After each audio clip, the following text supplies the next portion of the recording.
E aí galera, boa noite. Eu sou Vinícius Facão e esse é o nosso blog Futebol Argentino.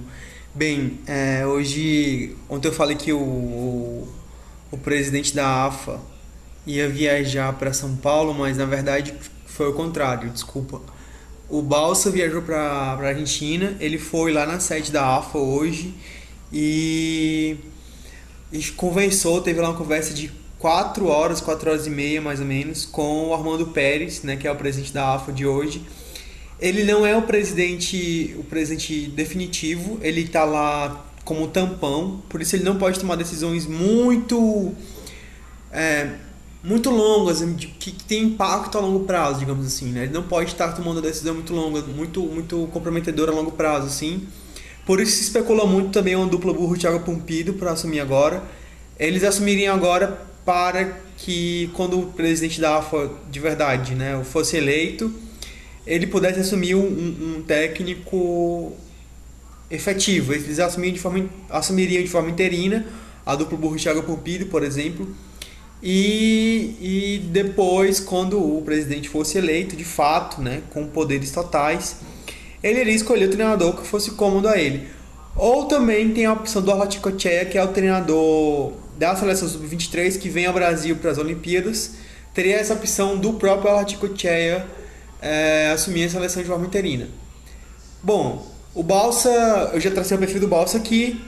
Eu gostaria de ressaltar aqui um pouco mais do perfil do Balsa, mas não o perfil dele enquanto dados biográficos, né, e nem enquanto preferências, mas o interessantíssimo é como o Balsa ele tem um perfil que para mim seria o ideal para a seleção argentina hoje. Não estou falando do perfil de como ele treina o time, de como ele escolhe jogadores, do esquema tático que ele define. Isso daí também para mim é um fator importante. E ele também está habilitado como um treinador indicado para o momento, né? Nesse sentido, nesses aspectos. Mas é interessante como o perfil dele casa com o momento, né? Quando ele chegou para falar com os treinadores, ele não falou com a imprensa. Na saída da reunião, ele falou com a imprensa e foi muito reticente. Falou aquela coisa que todo mundo fala como quem está tirando de tempo, digamos assim, ganhando tempo, né? Tá empurrando com a barriga, tá querendo falar sem dizer nada, né? Digamos assim. Ou seja, retirar o conteúdo do que fala, para não levantar suscetibilidades e nem passar como se ele fosse um sujeito arrogante que não quer conversar com a imprensa, né?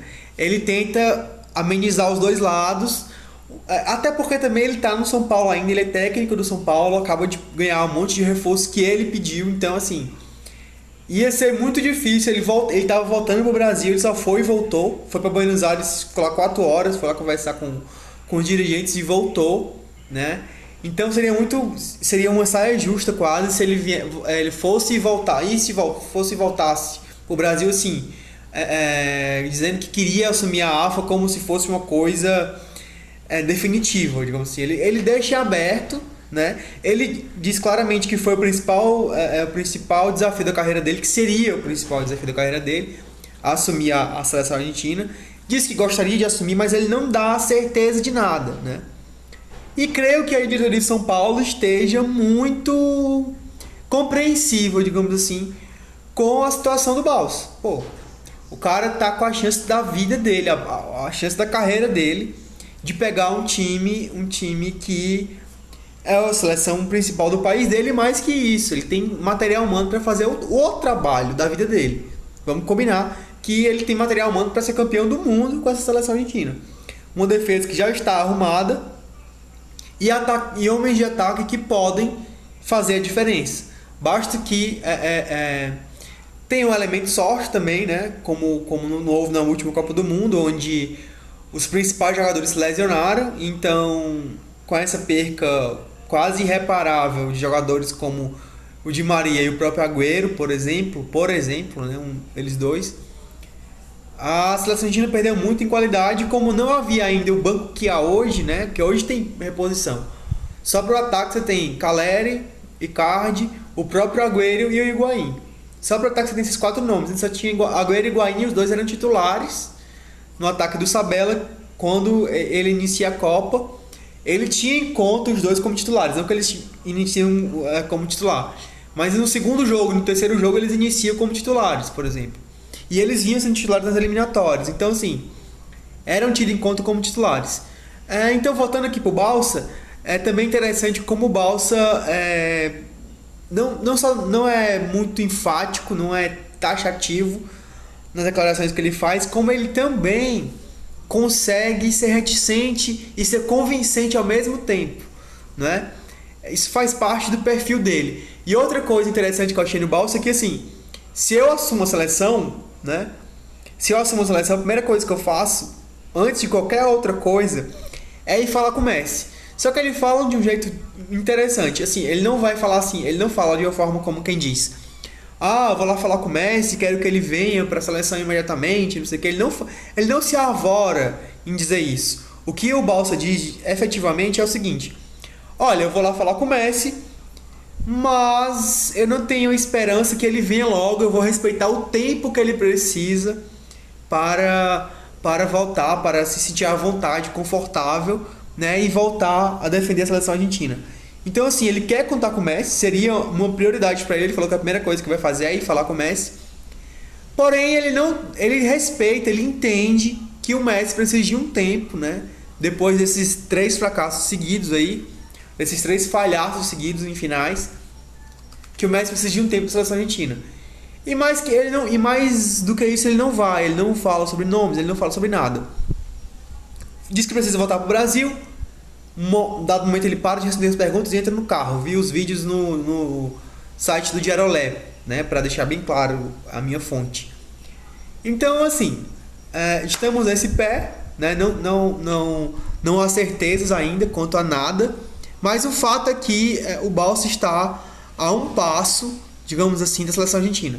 É muito provável que ele realmente assuma o cargo, né, muito provável mesmo, porque eu acredito que a diretoria de São Paulo esteja muito cavalheira com ele, nesse sentido de deixar o Balsa sair. Talvez não tenha nem multa contratual, porque o Balsa mesmo já falou várias vezes que entenderia perfeitamente se fosse demitido em qualquer momento e faria as coisas do modo como ele achasse que lhe convém fazer, porque ele não tem medo de demissão, né? Então, se amanhã o demitissem, ele diria muito obrigado pelo trabalho e tudo mais, e vida que segue.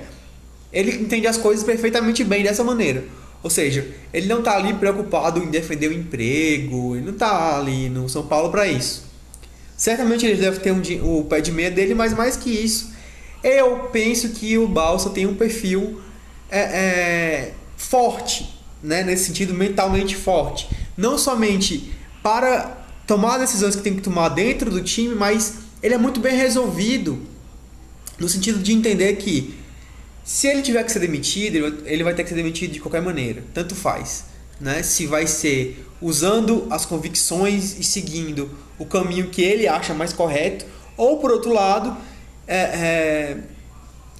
indo pela cabeça dos outros, ouvindo a imprensa, ouvindo outras pessoas que não ele mesmo. Claro que ele pode ouvir, mas ele não precisa seguir o que essas pessoas dizem de forma peremptória, de forma total, de forma taxativa. Ele pode ouvir o conselho de um preparador dele, de um auxiliar técnico, enfim, de um preparador de goleiros, da própria mulher dele também ele pode ouvir o conselho, enfim, de qualquer pessoa ele pode ouvir o conselho, de jornalista, ele pode aproveitar uma opinião de jornalista que ele ache bem embasada, mas no final de contas ele tem que entender o seguinte: tudo isso são elementos, né, elementos que ele pode usar para tomar uma decisão. Ele não vai tomar a decisão dele baseada em um desses pontos, ele vai sempre ponderar todos os pontos e os pontos que não estão lá, que estão apenas nele, que é o que ele observa do dia a dia do time, e tomar uma decisão. Então o Balsa nunca vai, pelo menos ele sempre dá a entender isso, que ele nunca vai decidir as coisas do time a partir do que os outros falam, ou levar o que os outros falam totalmente em consideração para decidir as coisas do time. É isso que eu quero dizer. Do mesmo jeito, ele tem uma fortaleza mental tão grande que o modo como ele encara as coisas do time é o modo como ele encara as coisas fora do campo, digamos assim, a relação dele com a diretoria do time, se ele está empregado ou não, se ele vai sair ou não do clube onde ele está treinando, né? Ele vai procurar sempre uma solução que ele acha a mais confortável, a mais conveniente e a melhor para todos os lados na situação. Isso não quer dizer que o Balsa seja desonesto, muito pelo contrário, o Balsa é um treinador que eu reputo como muito honesto, né? Ele não é um treinador desonesto, um treinador que é desleal, por exemplo. Não acho ele nesse caso, não enquadro ele como um sujeito desleal. Muitos torcedores de São Paulo que eu estava vendo hoje disseram que se ele saísse do São Paulo ele seria desleal, não sei o quê. Mas eu creio que isso depende muito do acordo que ele tem com o São Paulo. Porque veja, se eu faço acordo com você, no seguinte sentido, eu estou aqui fazendo acordo com você, que nós podemos acabar nosso vínculo empregatício, eu, o empregado técnico do seu time de futebol, e você, o presidente do time de futebol no qual eu sou empregado, ou seja, você é meu empregador, digamos assim, você é o representante da pessoa jurídica que me emprega, vamos dizer assim, para ser mais exato, cartesiano no sentido jurídico da coisa. Você representa a pessoa jurídica que me emprega e eu sou empregado do seu clube, sou técnico do seu clube, né? E nós não fazemos um contrato formal, não formalizamos um acordo trabalhista prevendo multa contratual e tudo mais. Não firmamos um acordo nesse sentido. Isso significa o quê? Que na hora que você não estiver contente com o meu trabalho, você me manda embora. E na hora que eu não estiver contente com esse trabalho que eu estou exercendo agora, eu saio. E isso é um acordo. Como se diz, o próprio direito tem esse jargão, vamos dizer assim, esse ditado, né? O que é combinado não é caro. Nunca sai caro o que está combinado. Se eu combinei com você que você vai me pagar 100 mil por mês, não é caro. Foi combinado antes.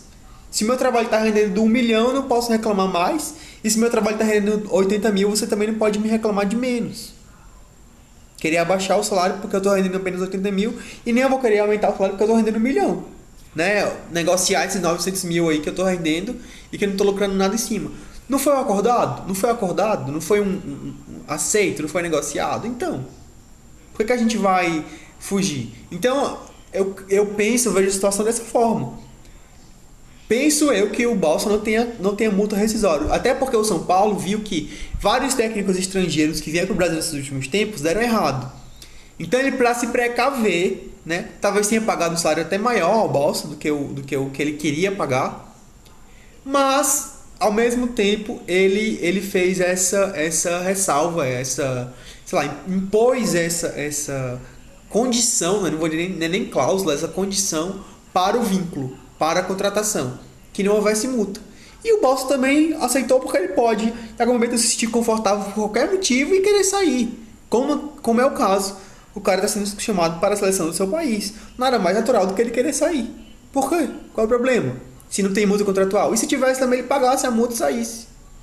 Quando você contrata um jogador para o seu time, estavam reclamando do Balsa, que ele seria um traidor, porque ele pediu contratações e a diretoria foi buscar. Mas quando você contrata um jogador para o seu time, se você confia no treinador, seja com esse treinador que você chamou, ou seja com outro, não interessa. Esse jogador você contratou não somente porque o cara indicou, mas porque você confia que ele indique de bons jogadores. Se você não confia, não traga. A responsabilidade de contratar é do clube, por mais que ele siga a orientação do treinador. Então, assim, se o São Paulo contratou e o cara não rendeu, a culpa é do São Paulo. Por isso que o São Paulo tem que, como é que eu vou dizer, se blindar nesse sentido. O São Paulo e qualquer outro clube. Então, se não aconteceu isso, é culpa do São Paulo. Desculpe, é simples assim.